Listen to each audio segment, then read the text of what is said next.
Hello, welcome. Thank you for turning up on such a cold morning. Congratulations. Thank you for coming. Let's just pause for a moment to recognise what we, in this beautiful place called Tasmania, that we're standing on land inhabited for many thousands of years by the people of Tasmania's Malati and Palawa nation. We pay respect to them and those who came before, and we acknowledge that they're custodians and original people of the land. And we should always remind ourselves of the deep wounds that they've suffered and recognise the need to strive harder to heal them. Thank you.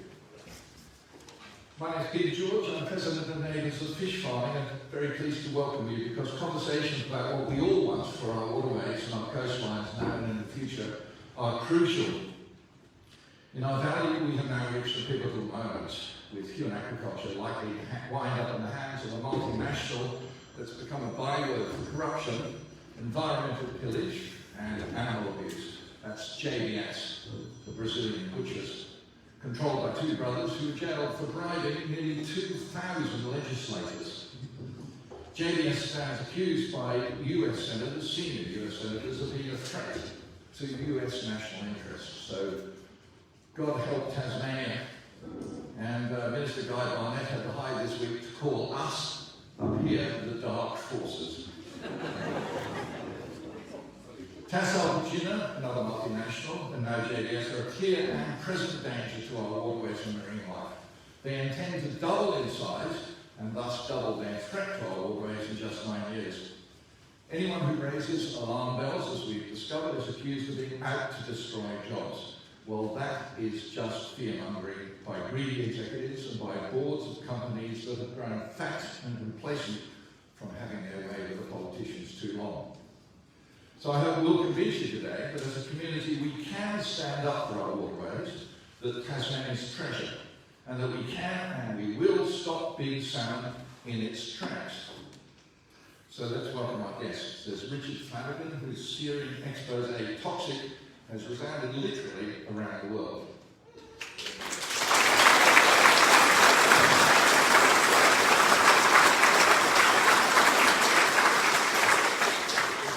Justin Kurzel, who co-directed the companion documentary that many of you will have seen, called Paradise Lost. Louise Cherrie, environmental consultant who spoke out when others stayed silent. Coughanowr, water scientist for whom cleaning up the Derwent River is amongst her most notable achievements. Gilly Middleton on Environment Tasmania's long-running battle with big salmon. And Bob Brown, who nurtured Neighbours of Fish Farming into life. Essie Davis can't be with us, unfortunately, because she has a family illness. But Beck Howard has kindly agreed to step in at the last moment with Jared Castles. Jared, of course, a Bruny Island shack-owner, an advocate for the seminal Dennis White Declaration, about which we'll hear more afterward.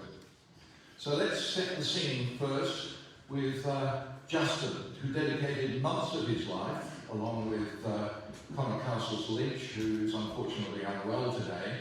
They dedicated months of their lives making a film to go with Richard's book. So let's say a welcome to Justin Kurzel.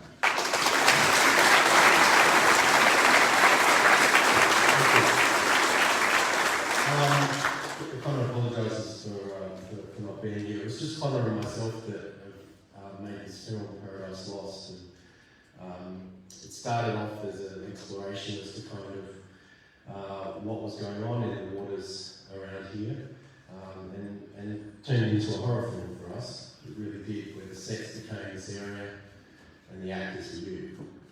And it's been quite an experience discovering and understanding what is happening in this beautiful place. To give you, I guess, a context of the impact of this film, we showed it at Burnie and Stanley, really as a warning of what could and will probably happen up there. And they were horrified. There was an enormous amount of fear. they were incredibly scared by what they saw, and they were incredibly angry. And this film is, its home is here. So when you watch it, please be angry. Because the film is set here in your home. And seeing their faces of fear about what could happen to their environment that has already happened here was really telling. But don't live in fear.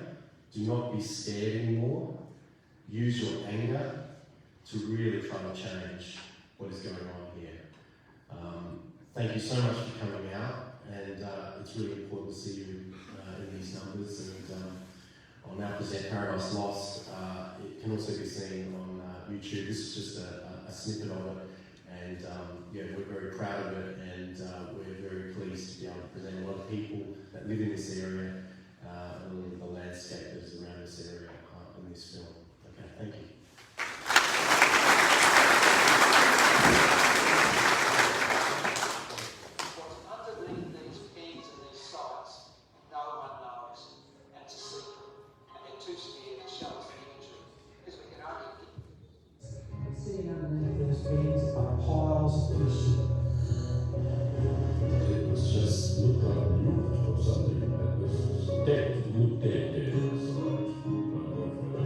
What's startling is the massive gap between how the product's marketed and the reality of production. So it's marketed as clean, green, bright Tasmania. In reality, it is industrial intensive feed production. This is one of the single largest industrial developments in our state's history. And I think people really fully understand the scale of this.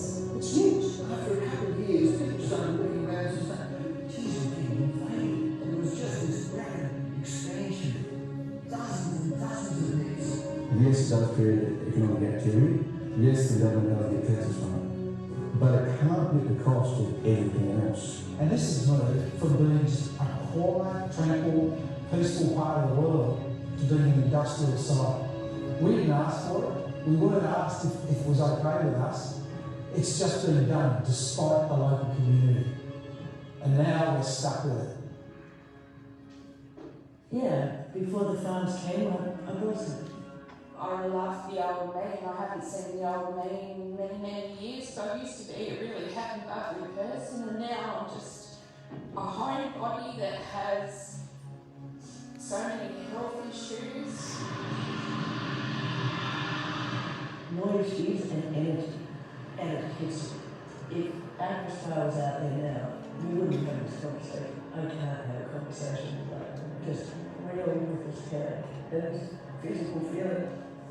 There are some people I'm seeing who are really suffering with anxiety and depression that is directly related to fish farming.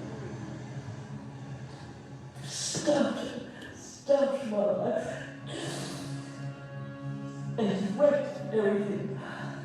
People that have been to meetings and have voiced their opinion have things mysteriously happen. I mean, you don't get a dead body with a slit throat on your lawn for no reason at all after the meeting. So why do you think nobody speaks up?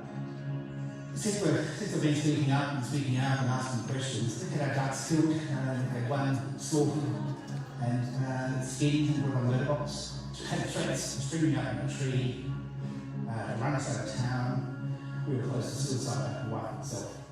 The footage from under salmon cages is not something that the general public would cope well with. I think they'd be horrified to see how much fish waste accumulates under a cage, and I think the only reason why salmon industry has been tolerated today is we actually can't see that harm. We could see it if it were on land and we wouldn't let it happen, but we can't see it, so therefore it persists. So this is the main algae that we're discussing that you'll find here in North Lake Port Arthur and also around off New Bena where the tassarpens are as well. It's an algae that responds to high nutrient loading. This is just the tip of the iceberg. There's so much more algae out there in the bay. This whole issue of this green filamentous algae which grows in places where you have large accumulations of salmon it's really been overlooked. It's not carefully modeled, it's not carefully monitored, it's not included as impact and license conditions. The entire centre of Macquarie Harbour is actually jam-packed with fish farm industries, and there were huge pieces of pipe and other things. I was scandalised that I'm in this iconic World Heritage area, and that's what's lying on the beach. The problem is that the business model, I believe, is destined for collapse because it's not sustainable. They are damaging the environment, they're damaging the coastal waterways. We're not against the salmon industry, we want a salmon industry, you know, if you need that, but it's just making it too big and then next minute the same old, huge big companies own it, and then the Tassie people get left out.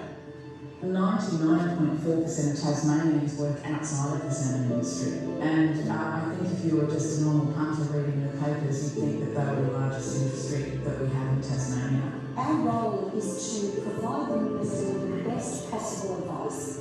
Other members of the panel felt that it was too late to raise issues. It doesn't matter because the Minister will approve it anyway. And my very favourite one, if the industry crashes, it's on them. They should give this water back. They paid a pittance for it. They should give it back to the people. It should be made a marine reserve and Tasmania should get out. This is my Tasmania. This is our Tasmania. Women with mums and dads on the mainland think they're doing the right thing. They're purchasing the salmon. It is damaging Tasmania. It is damaging the marine environment. And the salmon industry and the state government are just going hell for leather. I think if the industry keeps going with the practices that they have, which are not best practice, that they'll crash.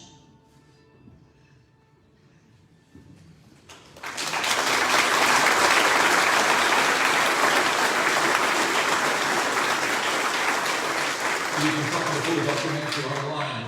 The best way to find it is to search for Paradise Lost Salmon Tasmania. You can find it on Vimeo and on YouTube.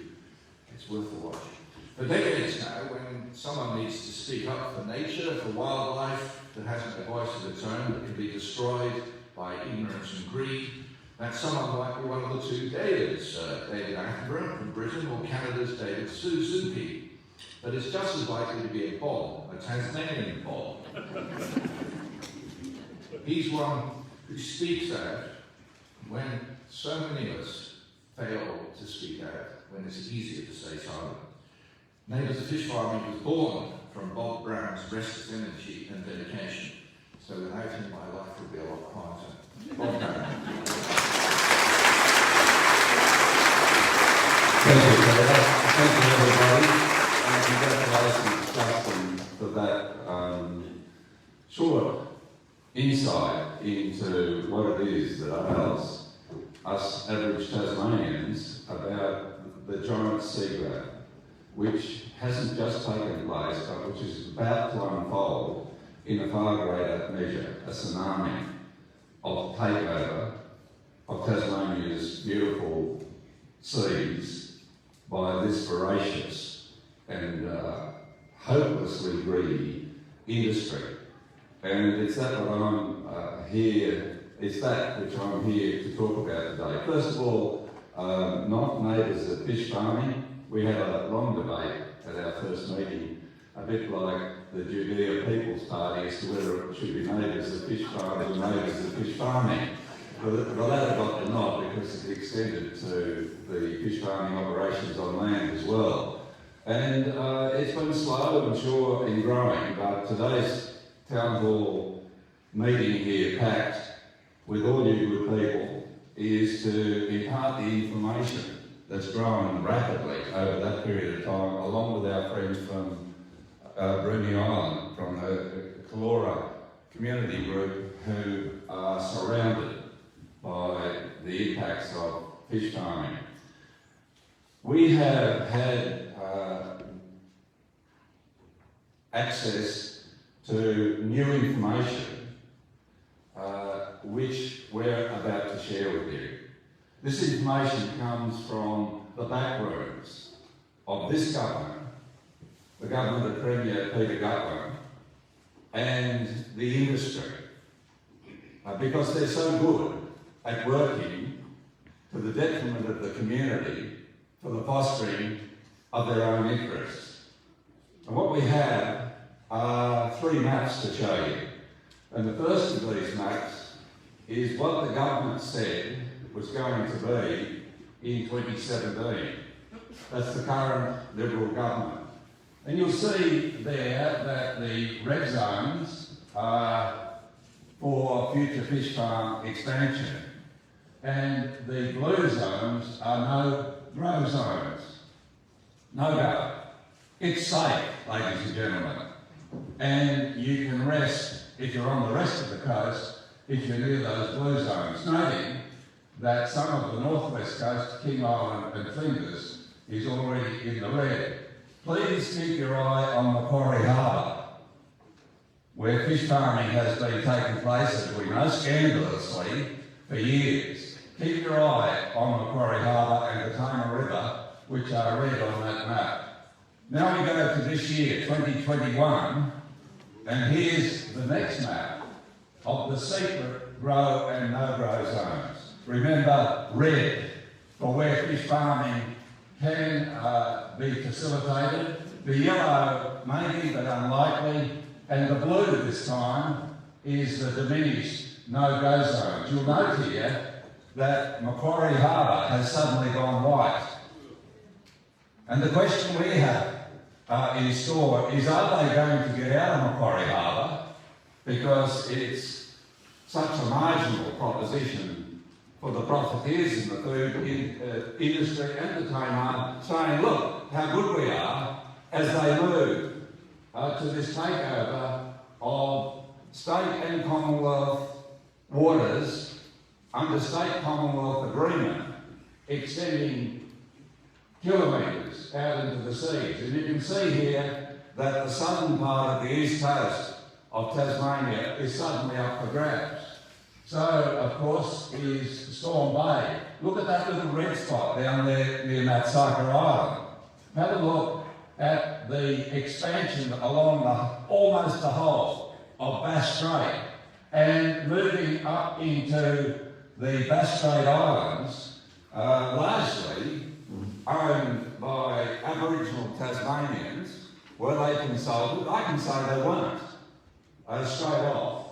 But then we move to the potential for future development using latest technology.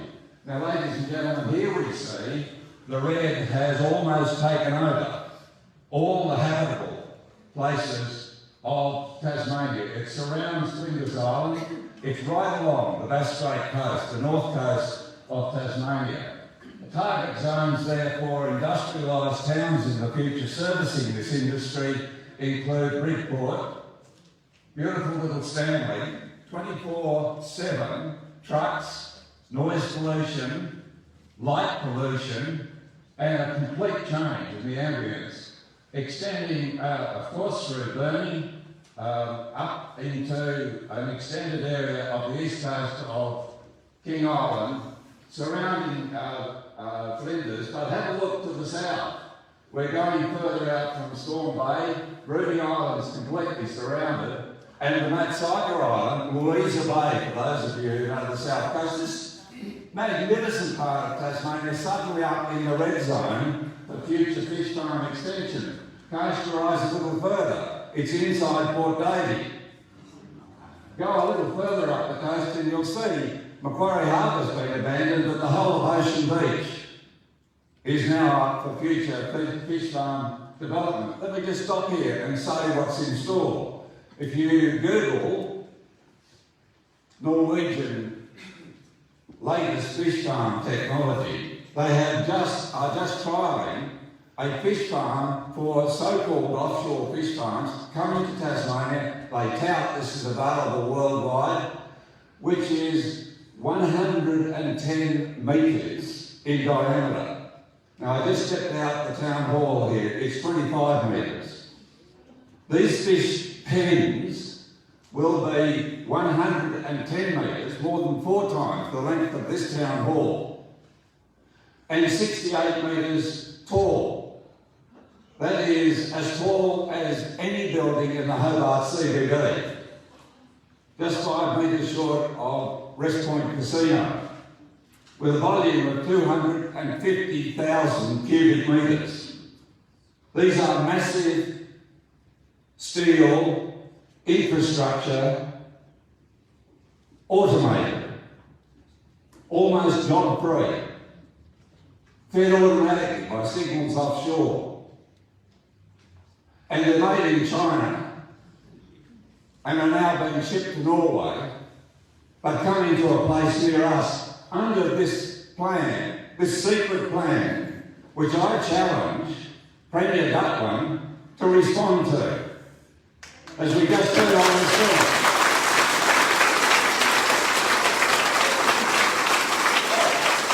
Let's have the Dutton government look at these maps and tell us they are not true, they are not going to happen, this expansion is not going to occur. So ladies and gentlemen, the public is on the move here. We all have something to defend against this voracious industry. I'm honoured to be in the company of our fellow speakers, and we'll see what the Premier has to say about this information coming from his own back room. Thanks, ladies and gentlemen.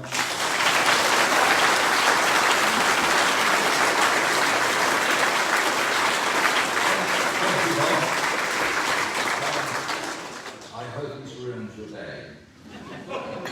The first words in Richard Flanagan's Toxic are a dedication for all brave women who helped me write this book. And we have two of them this morning. One is Louise Cherrie. She put her livelihood, her career, and her reputation on the line when she spoke out about working with a government panel that was rigged from the start. Louise Cherrie.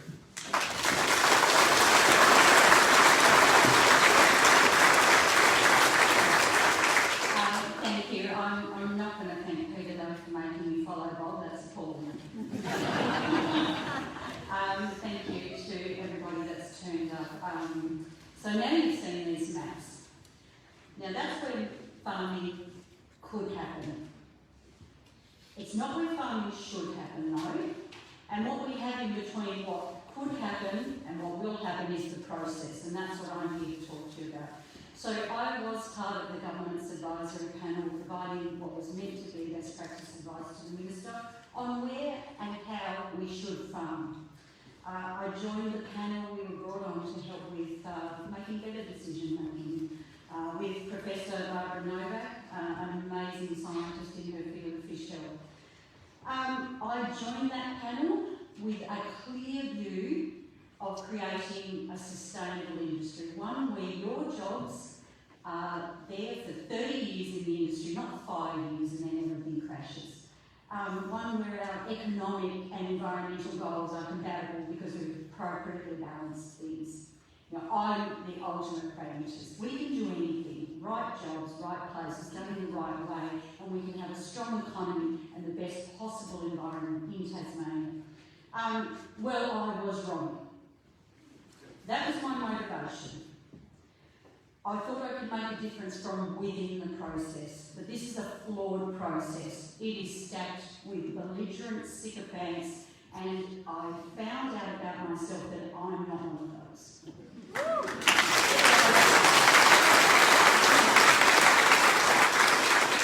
I had a few counselling sessions with Richard Flanagan. I feel much better about it. The beauty of Toxic and what Richard has done and what Justin and has so beautifully captured is that it brings disparate voices who are lone voices in the wilderness together, and together we are strong. I felt very alone in this issue up until Toxic came out, and now I feel like I can speak publicly. It's been 3 years since I resigned. So I'm just going to quickly run through the process for you. So my experience is that applications get made to farm in the zones that will be opened up, and as you can see, unless the Premier comes back and says otherwise, pretty much the whole of Tassie's up for open for business. Proposals come in, companies make applications, and they're assessed by people like me. In order for me to provide advice to a minister, I needed to do my own due diligence. So I went looking for good. I'm not negative, I'm looking for positives. Show me the science. Show me how regulations worked in the past. Show me why Macquarie Harbour has been harmed to the point of probably irreparable harm that will never recover to its former state. How do we prevent that happening again? We apply sound engineering and good science, and we listen to scientists, and we let them finish their work before we go ahead and massively expand. What I found, no modelling to underpin a massive expansion in Storm Bay. How many fish are too many? We don't know. The science hasn't been done. No regulatory standard in place, and that is something that our regulators can grab onto to hold all operators equally accountable. It sets the standards. It doesn't exist. So how can we hope to hold them accountable? Okay, so we don't have that. Could we regulate anyway? Well, yes, there's some legislation and pieces of regulatory instruments and licences that help us do that that have not been used. Companies have not been held accountable when they breach their licences. No biosecurity plan. Macquarie Harbour was a debacle from the start. Highly foreseeable and wholly preventable. And we allowed that to happen.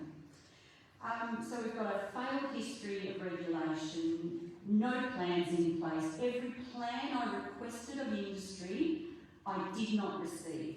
Where's your plan for mass mortalities? What are you going to do with a million fish if you have a mortality event? We'll work it out. Well, I'm sorry, but no other industry is allowed to expand to this extent without providing those plans. And all of this happens under the guise of adaptive management, which means we're going to learn on the job and we're going to respond to what happens once we push the environment.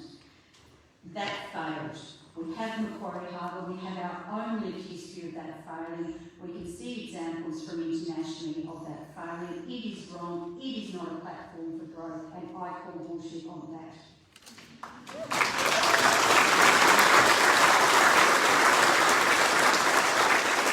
Then we come to you.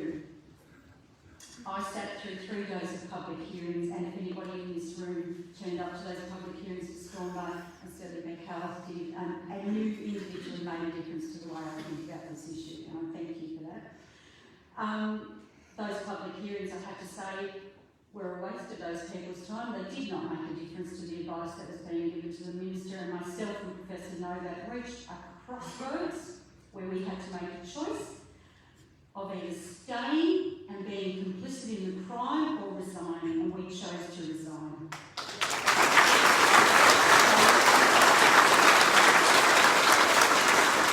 The luxury I have is in working for myself, so nobody can sack me. Other people are not so fortunate. So I just want to say thank you for turning up today. I just want to tell you that this makes a difference. The process will not protect you. You have no right of appeal under the Act. The Minister has sole decision-making powers under the Act. The process will not protect you. The only thing that's going to protect us is this, and we need to keep doing this. So I've crossed the floor. I stand with you, and I will continue to stand with you, and I thank you very much for your support, and stay strong.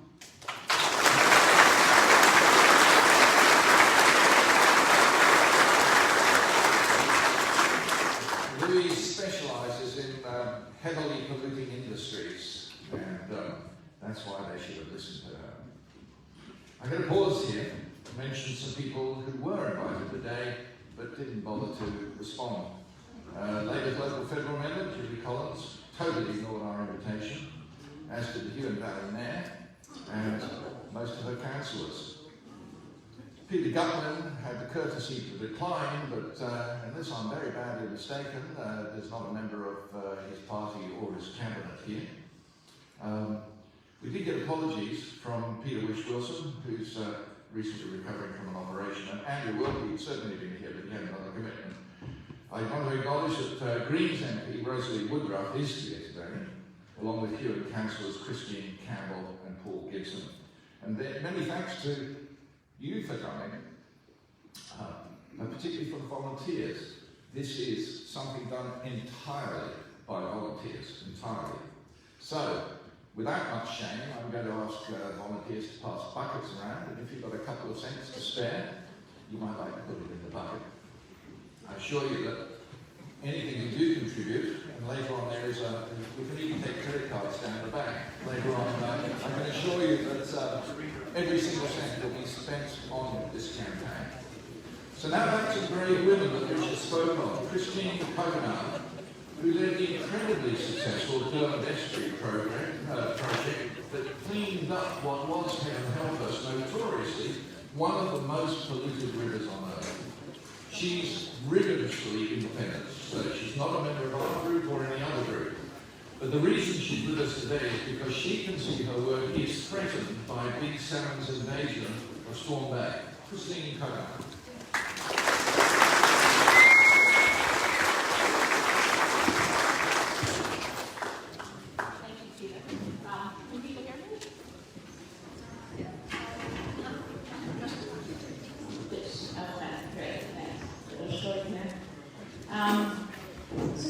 Thanks very much for the introduction. I am an independent scientist, and I'm not anti-salmon, but I am concerned that things have gone too far too fast before we have the necessary understanding and controls in place to protect both our coastal waterways and our inland rivers. I'd like to just say a few words about sort of the history and context of salmon farming in the Coughanowr Channel area from a scientist's perspective.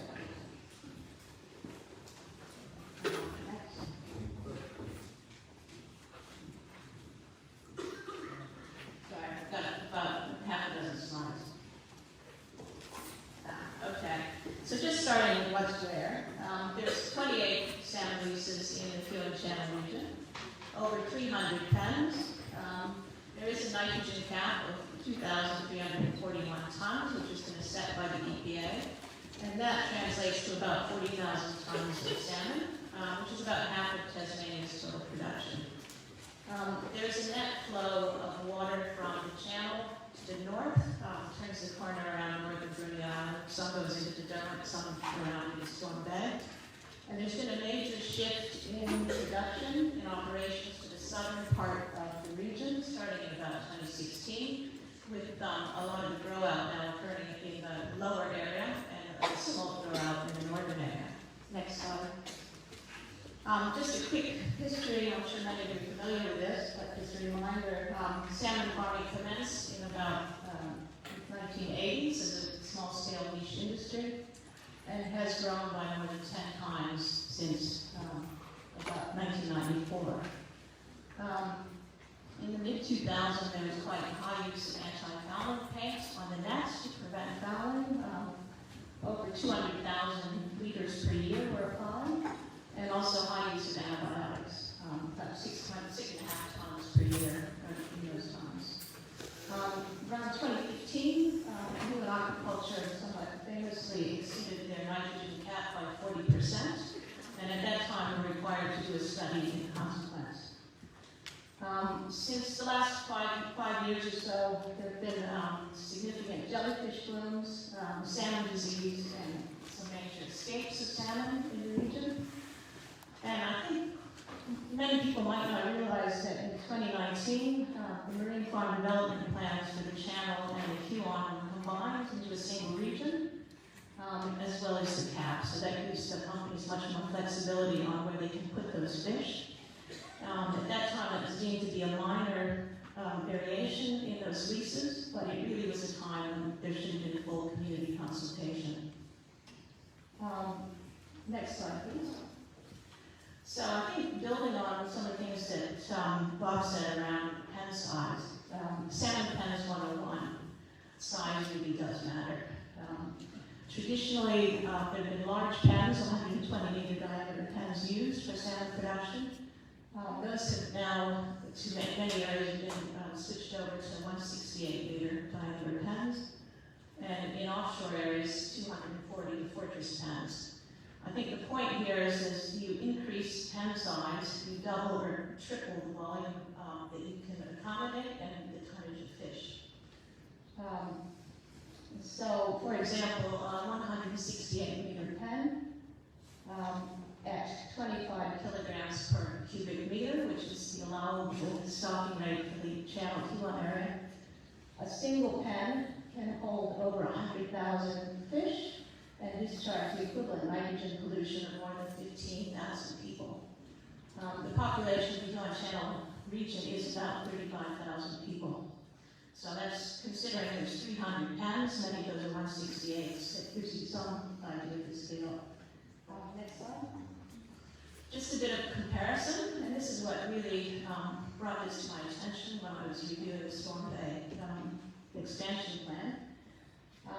The 2,341 ton cap for the Coughanowr Channel region is more than 9 times the total amount of nitrogen discharged by sewage to the Hobart metropolitan area, to Durham, and about 4 times the total sewage pollution load from nitrogen for Tasmania. Next slide. And also, if you look at the different sources of nitrogen pollution to the channel, more than 95% is associated with fish farms, only about 2% from the rivers, the Huon, the Command, and the others, and only 1% would be from the local sewage treatment plants and industry. Next slide, please. Just a case study. There's a whole,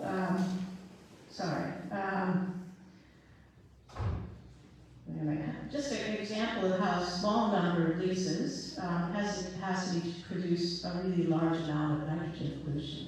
So looking at Great Taylor's Bay, there's currently 3 leases in Great Taylor's Bay.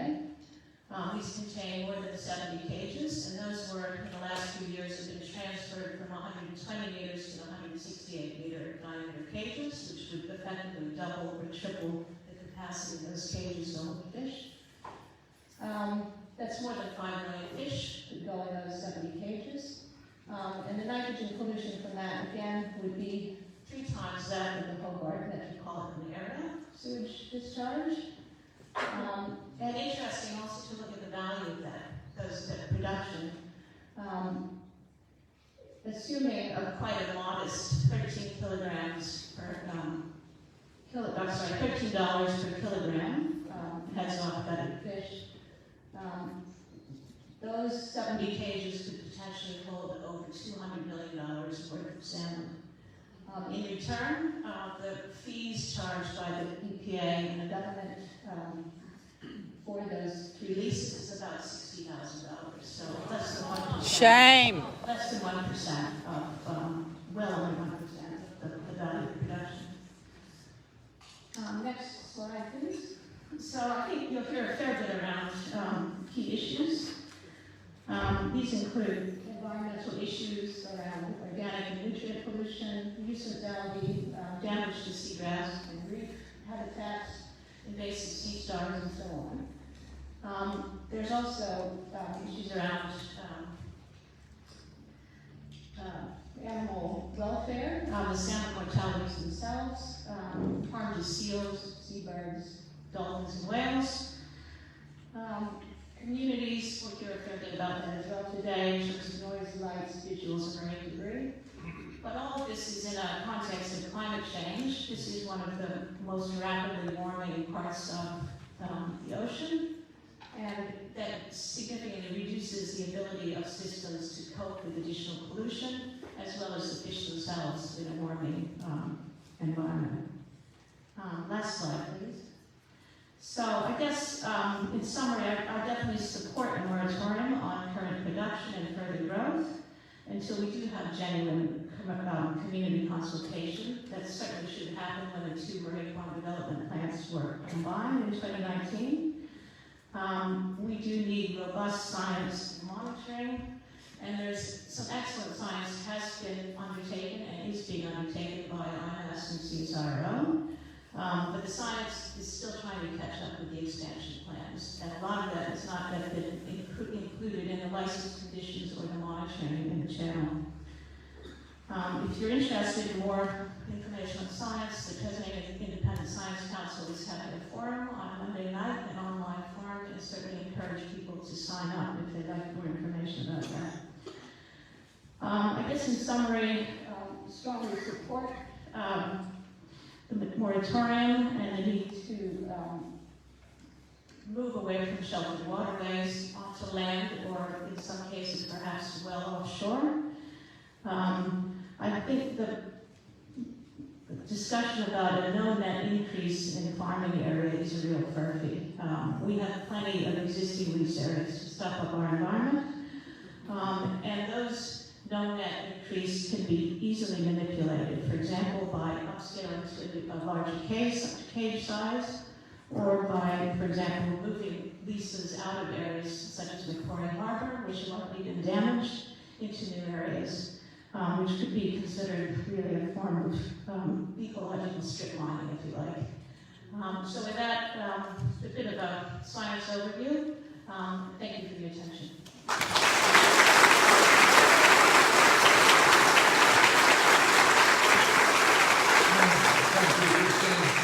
To inject a bit of a comedy into this if I could, but really the only comedy is the government's 10-year plan, which is just announced for the fish farming industry, which General Castle described on television the other day as a sick joke. Not a lot to laugh at, really, is there? Shirley Middleton, who many people here would know. She was born and bred on the Coughanowr River opposite the salmon feedlots that we're talking about. Gilly leads Environment Tasmania today, and the work she's doing is work to rein in the salmon companies and to carry a message to chefs, to consumers and to supermarkets across the country that Tassie salmon isn't the clean, green, healthy product it is marketed as. So, to hear what Environment Tasmania is doing, here's Julie Middleton.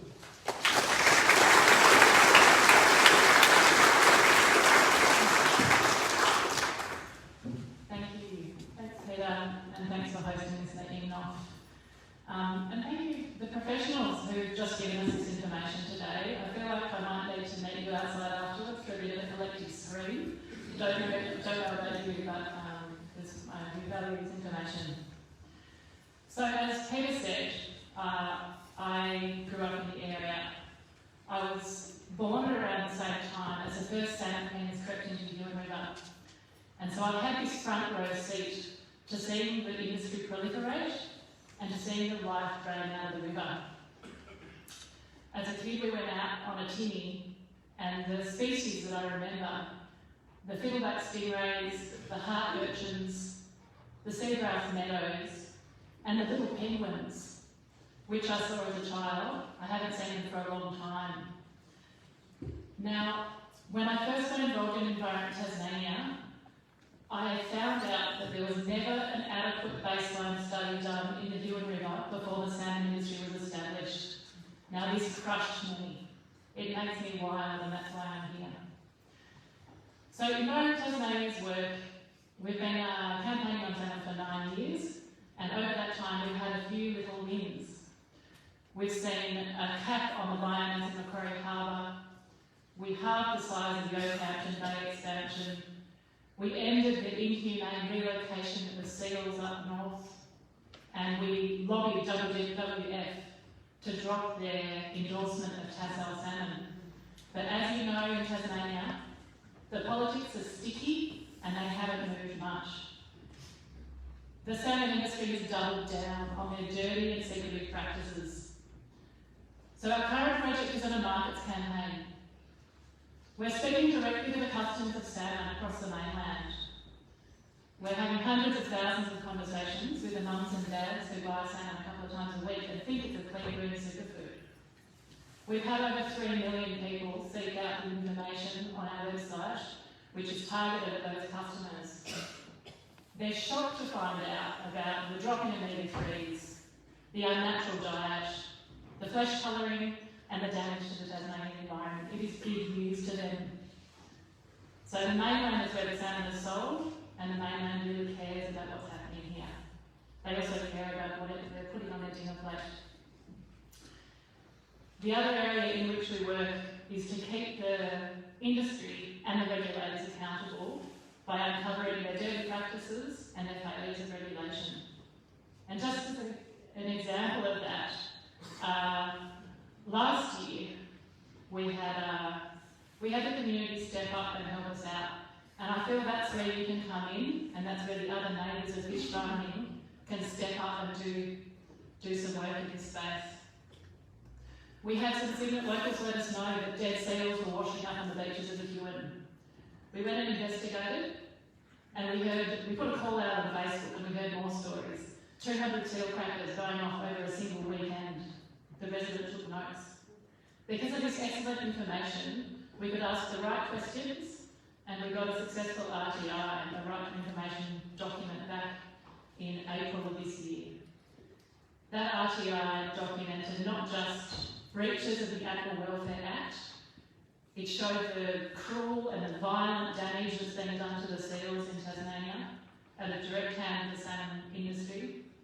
We had a government insider calling for an investigation into the Tasso employees' attitude towards salmon, and we had also a huge red flag called out that our industry systemically and consistently underreports the death and injury to the to the seals. Now, this year alone we've had 30 seals killed as reported by the Fenner Farms, and over the past 3 years, 77,000 underwater explosives used against seals. These are big numbers, it is a big problem.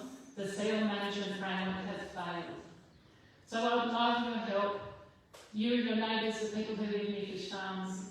Please reach out via social media, or there's a business card over at the door. If you hear things that are suspicious, if you see dive flags on the boats at the pens at strange times of the day, anything unusual, we'd love to hear about it. And thank you very much for your support today.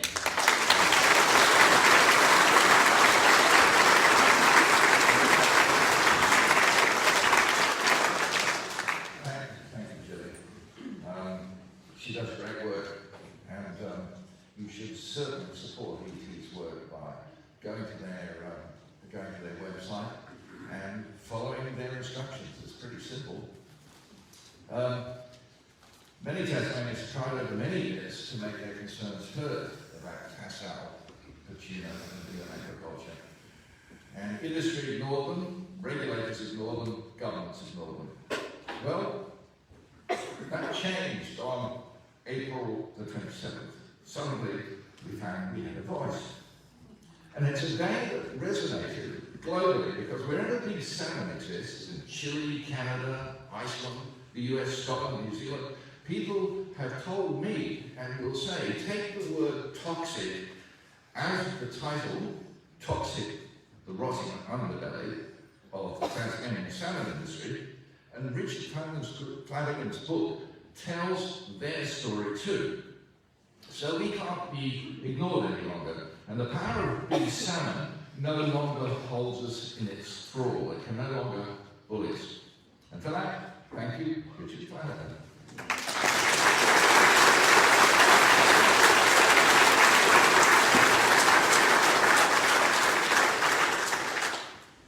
Thank you, Peter, and thank you, NOFF, and thank you all for having me down here today and for turning out. Minister Barnett spoke of dark forces the other day. I remember I was at university when Minister Barnett was also there, and each year they used to have an annual Guy Barnett look-alike competition.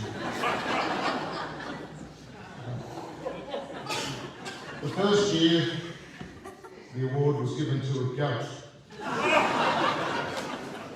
Not a lot's changed.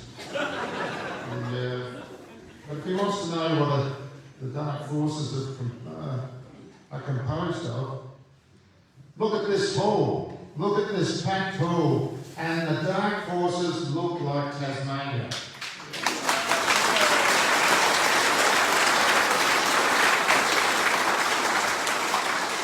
In these last few months, I've travelled around our island talking to similarly packed halls like this here today, and all sorts of people turn up. Working people, posh people, Coughanowr, liberals, farmers, ferals, surfies, small business owners, high-vis workers, fish farm workers, Tasmanians. down the Tasman Peninsula, in the Channel, on Bruny Island, in Burnie and in Stanley and Circular Head, and again here today. Packed hauls every time. And everywhere, Tasmanians have had enough. People are angry, and they're standing up against this stinking, corrupt salmon industry.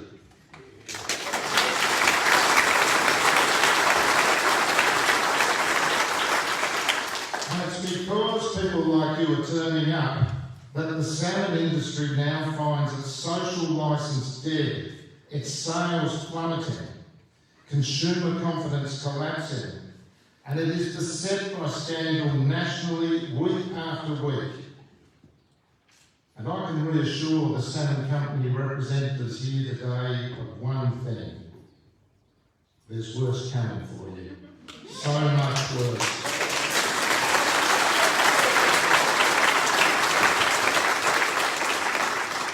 Meanwhile, Minister Barnett, a fellow that couldn't work an iron lung, has come up with a 10-year plan. The plan is a sham, light on detail and loose in language. It's covering up for a rogue industry now in deep crisis.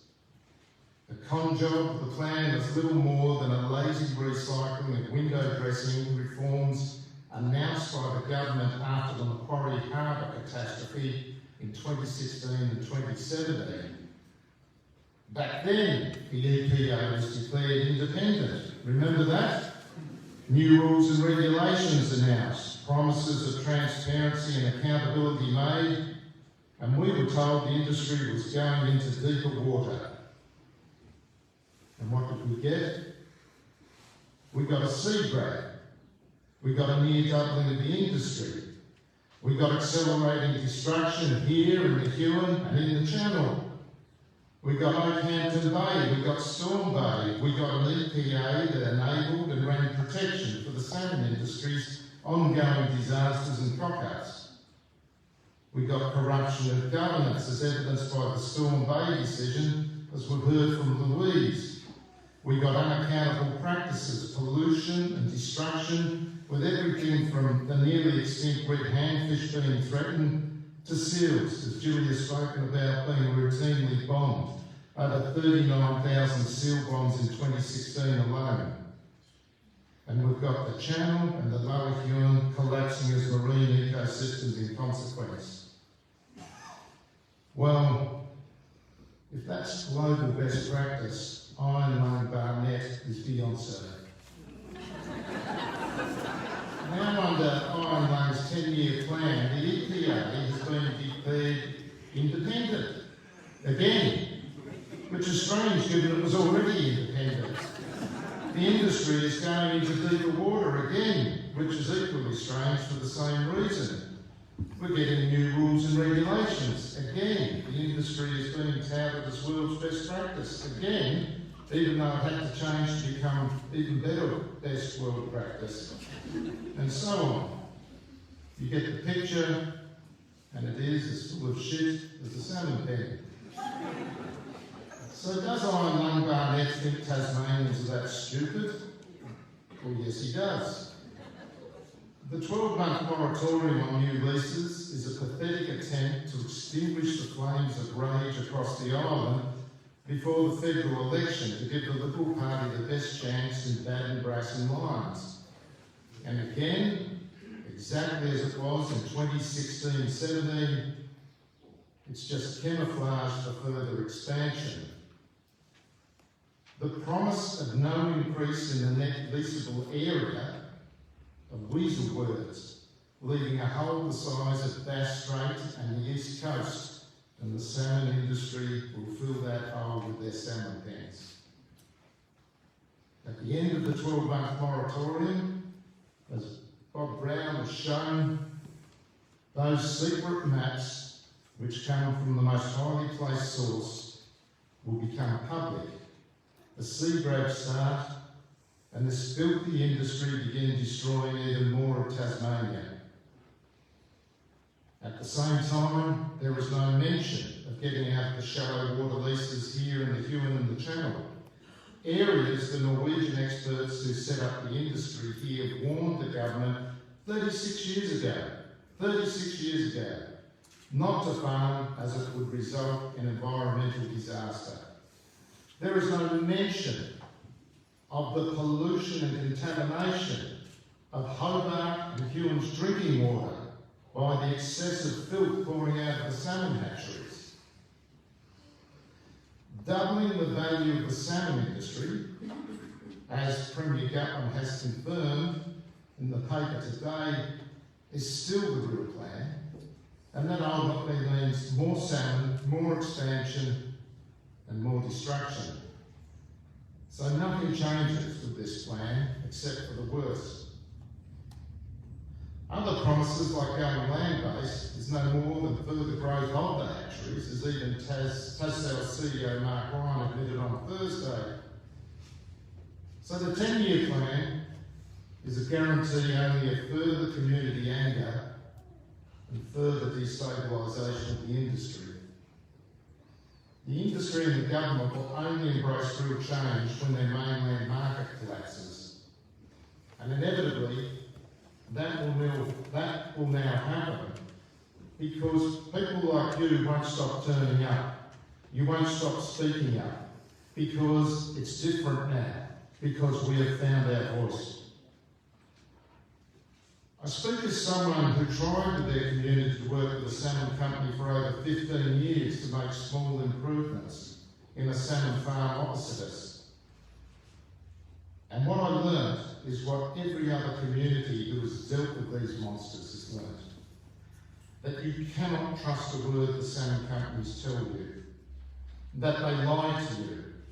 That they make promises and they make commitments and then they break every one of them. And after breaking them, deny even having made them. And over the years you will be played for fools and everything only changes for the worse. You would discover that you are dealing with people without honour or decency. That they are, and I don't find these words easy to say publicly, and I've thought about them a lot, but they are liars and they are thieves. And what they want to steal are your waters, your coast, your beaches, and your fishing grounds, your heart country.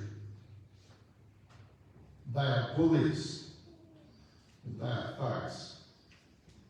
They work to divide our communities. They sponsor a footy club, a social club, then threaten to withdraw their sponsorship because a member has posted something against salmon farms on social media. They demand that something be done, and in this way, they turn us against each other. In this way, they demand that we go quiet. They make us afraid. And in your rage at what is happening, in your despair as you watch another beautiful place begin to die, sometimes you stand up and speak out. And what people learn is that then they come after you. You get the late night phone call, threatening your business, your name, your job, your future, and it comes from the most highly placed salmon company executive. You get the wallaby with the slit throat in the front yard. That's what the salmon industry has done to our beautiful island. That's what they've done. They've got away with this, with dividing us, with making us frightened, with their destruction by using fear and intimidation. And I've got a message today for the salmon companies. We're not frightened anymore. We are not. Premier Gutman has said anti-fish farm campaigners are damaging the Tasmanian brand. I've got news for Premier Gutman. The brand is not being destroyed by those Tasmanians standing up for what they love. Tasmania is being destroyed by the salmon companies.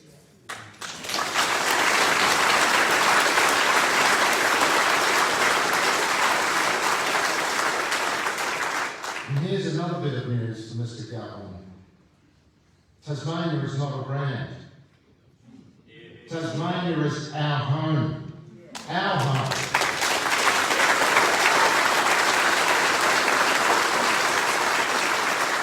It's our Tasmania, not Tassals, not Huon Aquacultures, not Petunas, not the Brazilian butchers. It doesn't belong to them to pollute and destroy. It's our Tasmania.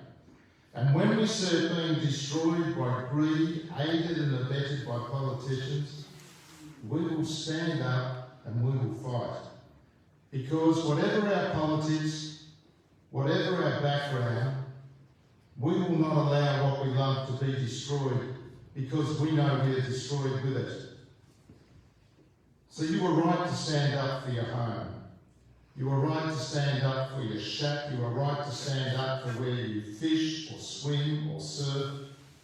You are right to stand up for your way of life, for your soul country, for the places you love. Because in the end, what remains, what is indestructible, is our love of our island. And in this long struggle, we will prevail, because our love is stronger than their greed.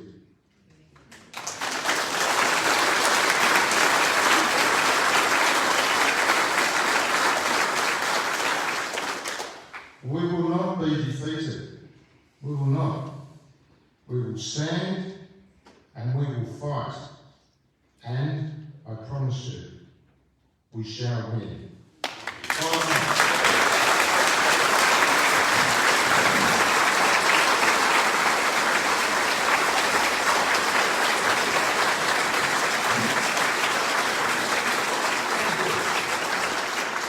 You're right, we shall win.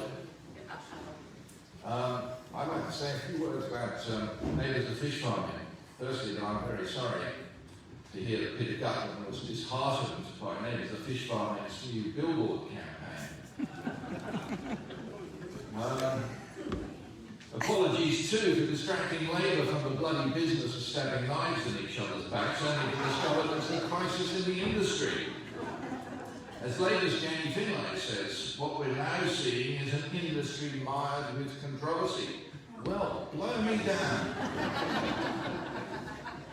Premier Gutman hasn't been listening, nor has whoever is running the Labour Party this morning. But you need to hear this. We're not going to take a step backwards. You can expect more action from neighbours of fish farming, not less.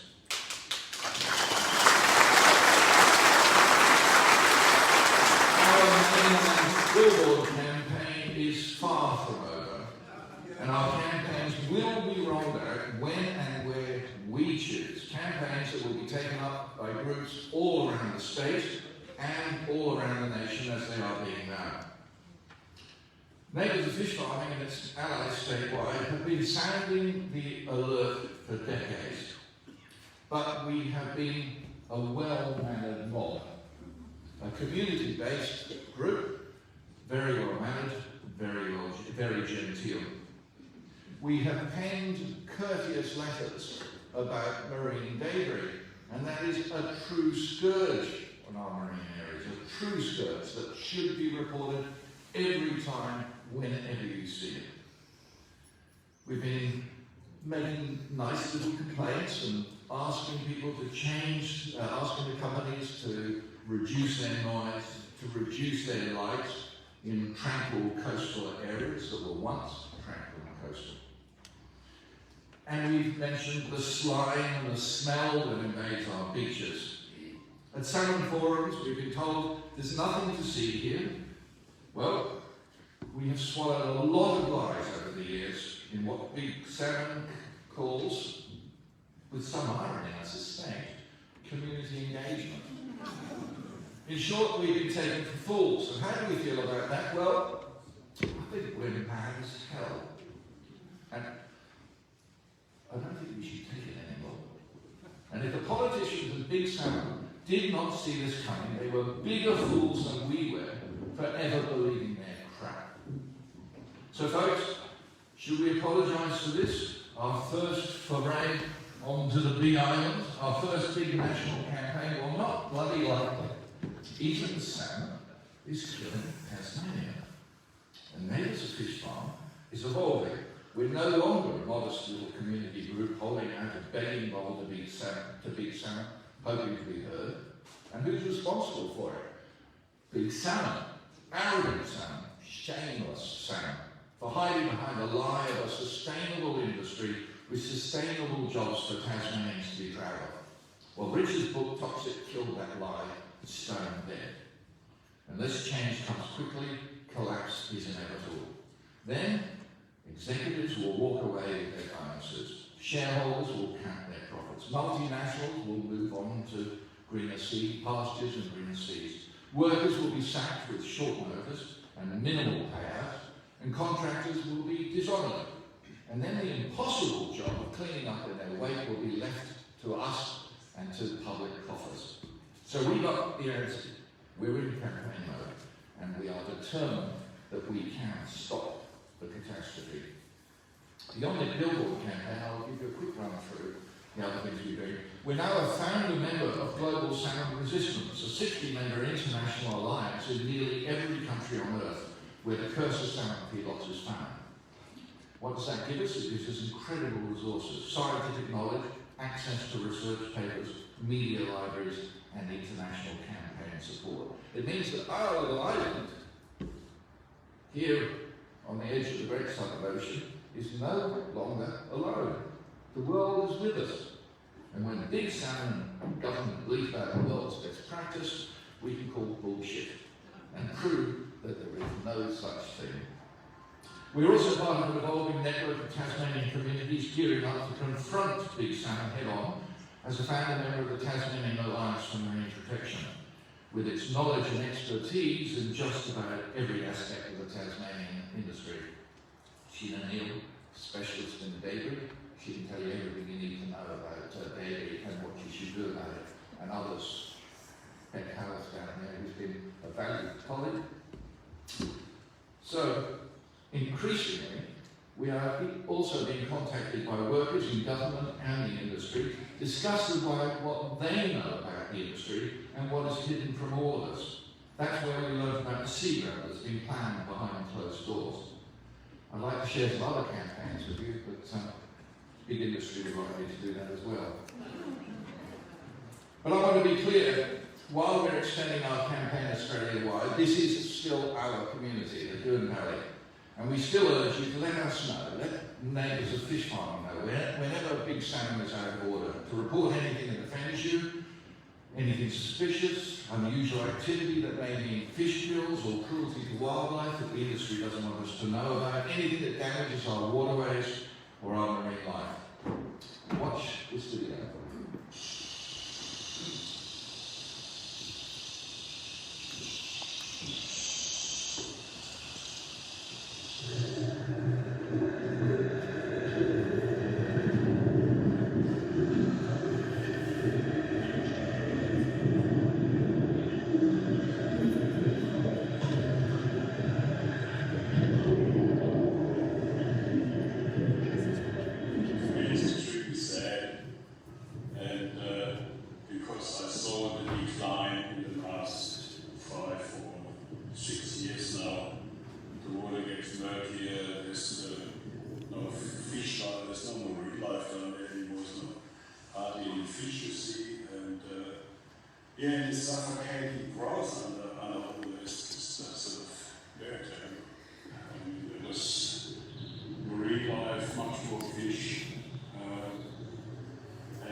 as an illness of the family.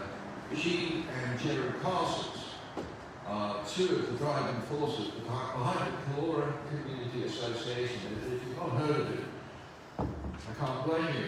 They're a small, almost anonymous group on Bruny Island, from which sprang Richard's Toxic, Justin's Paradise Lost, and notably the 2020 Dennis Point Declaration that lays down community demands that will halt the industry's depredations and lead it into sustainability. Because as you can't be here, Beck Howard, a very valued colleague from the Tasman Peninsula, has agreed to step in and speak to you about the Dennis Point Declaration with Gerard.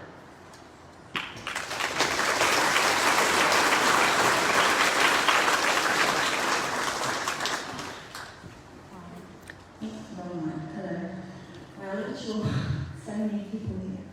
I'm really honoured to be asked to read the Dennis Point Declaration as Essie's replacement. If you're watching, I hope you might give me a job as a stunt double or something like this. So this is the Dennis Point Declaration in 2020. In support of all Tasmanians who recognise the coasts and waters of our island as their heart country, in recognition of the globally significant riches of Tasmania's marine world, and to ensure a Tasmanian aquaculture industry that will endure into the future, we call for 1. A moratorium on any new industrial fish farms in Tasmania's coastal, estuary and river waters. I'll just add that should be a moratorium on fish pans in the water, not on new leases. And 2, an immediate government-led transition out of the sea and into land-based farms. 3, an independent, empowered and resource regulator guided by independent science and community values.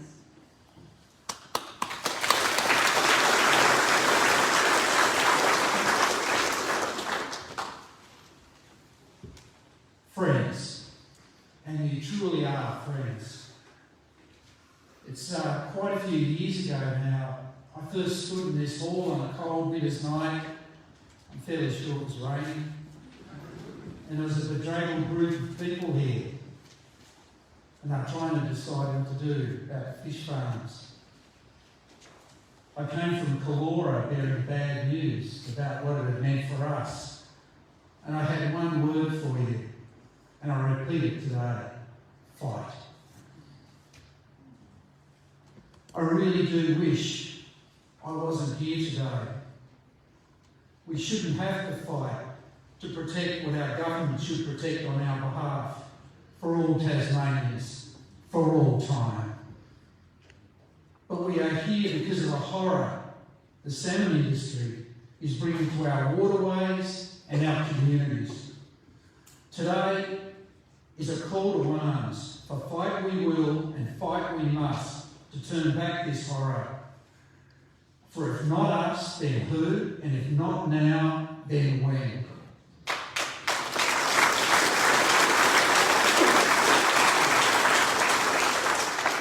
Friends, you can take this fight to big salmon. For alone and together you are powerful. And I ask you to take 4 simple actions. 1. Say no to that dirty, stinking, toxic product called Tasmanian salmon.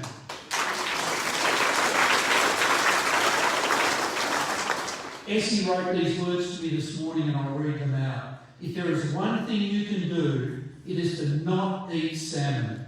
Tell your friends not to eat salmon. Tell your sushi bars not to serve salmon. Tell your restaurants not to serve salmon. Tell your supermarkets not to serve salmon. Tell Coles, tell Woolworths, tell Aldi, tell Hill Street not to serve salmon.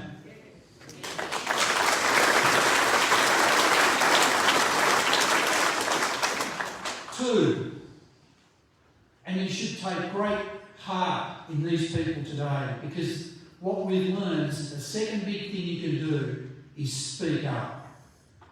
Write to your local member, write to your councillors, right to the federal politicians, and right to big salmon themselves to say no to salmon and make your views clear. Speak to your friends up the east coast, up the north, and in the west to say no to the sea grab, because we know from here that sea grab will surely mean the death of their sacred places. 3, join up. Together you will be strong. Join NOFF and take action together.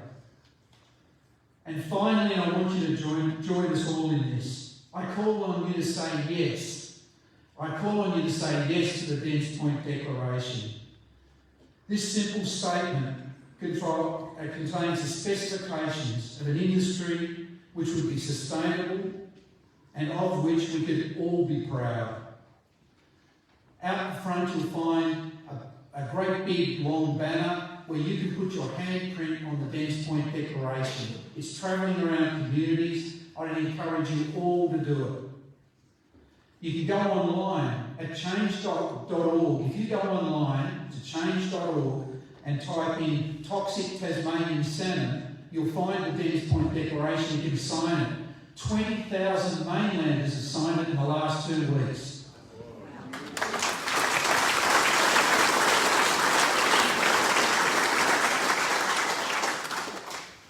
And to finish, what I'd like you to do now is to join with me in giving your consent and your endorsement of the Dens Point Declaration.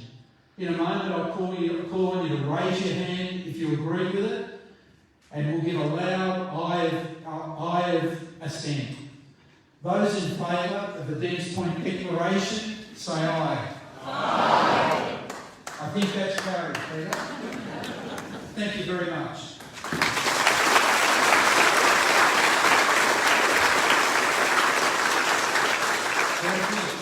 Signatures in 10 days, I think. It's 10 or 12 days. So that's amazing. This has gone from being a community group to becoming a movement. The maps that Bob showed you, perhaps some of the volunteers, if they can hand around maps. You can certainly pick them up as you go up, as you leave, and it'll give you something to sort of ponder and think about when you go home, when you talk to your friends. Because they are, take one more look, they are really, really confronting.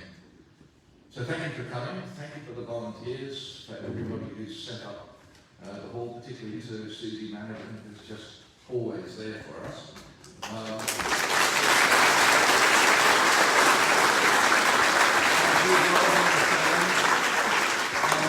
And Mike was in on looking after the slide. You can join up. There are membership forms. You can join up. You can join up online. You can donate online if you want to at neighboursofishfarming.org.au. You can donate at the back of the hall if you want to. Richard has kindly signed some books at the back. There aren't very many left, but they've been signed by a few of the people on the stage today.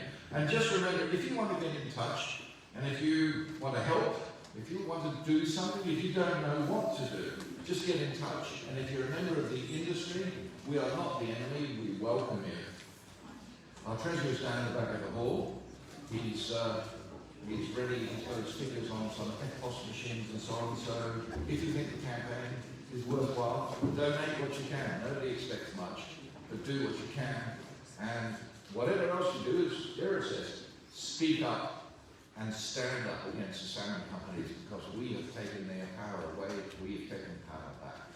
Thank you for coming.